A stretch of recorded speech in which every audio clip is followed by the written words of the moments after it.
আজকে রোজার দিনে সময় খুব সংক্ষিপ্ত। আমি কোনো রাজনৈতিক বক্তৃতা দেব না।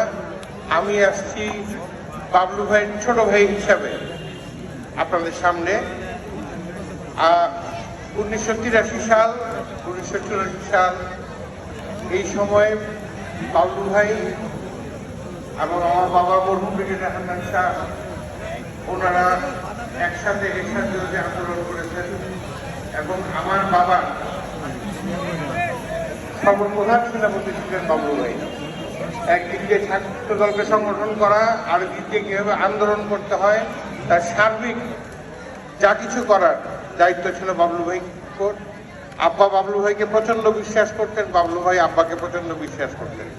আর আমার আর বাবলু ভাই সম্পর্কটা ছিল ভালোবাসার। বাবলু ভাই আমাকে দেখলে একটা মুচকে হাসি দিতেন, ওনার মোটরসাইকেলে চাবি আর হেলমেট আমাকে দিয়ে বলতেন ঘুরে আসো, অসুবিধা নেই, আমি চাচার সাথে গল্প করছি। দেখেন, বাবলু ভাই ছিল একজন হ্যামিলনের বাসিওয়ালা।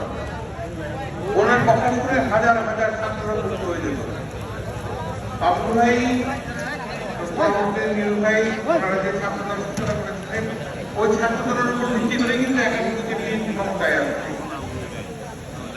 দুঃখ লাগে আজকে সেই ছাত্রদল কি আগের মতো পারতেছে?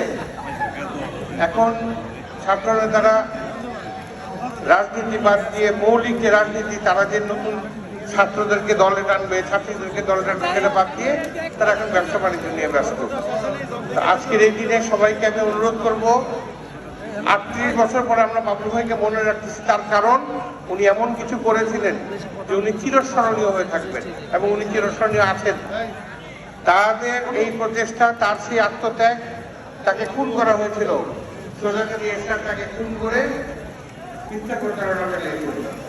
আপনাদের সবার কাছে আহ্বান যে আপনারা সবাই এই বাবলু ভাইয়ের স্মৃতি রাখতে ধরে সৎপথে কিভাবে চলতে হবে, সামনের দিনে কিভাবে সংগঠন করতে হবে, আমরা সবাই ফলো করবো। আর সবার শেষ আমি একটা জিনিস আপনাদেরকে জানতে চাই, আপনারা সবাই মনোযোগ দিয়ে বলবেন আমাকে, বাবলু ভাই কেমন মানুষ ছিলেন? বাবলু ভাই কেমন মানুষ ছিলেন? বাবলু ভাই কেমন মানুষ ছিলেন? আল্লাহ এই মাগরিবের আগে এই উপস্থিত সবার সাক্ষী আপনি শুনেছেন। আপনি আল্লাহ আপনার অশেষ আহ্বান, আমাদের আবেদন, আপনি বাবলু ভাইকে বেহেশত নসিব করেন, জান্নাতুল ফেরদৌস ওনাকে জায়গা প্রদান করেন। সর্বশেষ সবাইকে ধন্যবাদ জানিয়ে আমার সীমিত বক্তব্য এখানে শেষ করছি। আসসালামু আলাইকুম, ধন্যবাদ।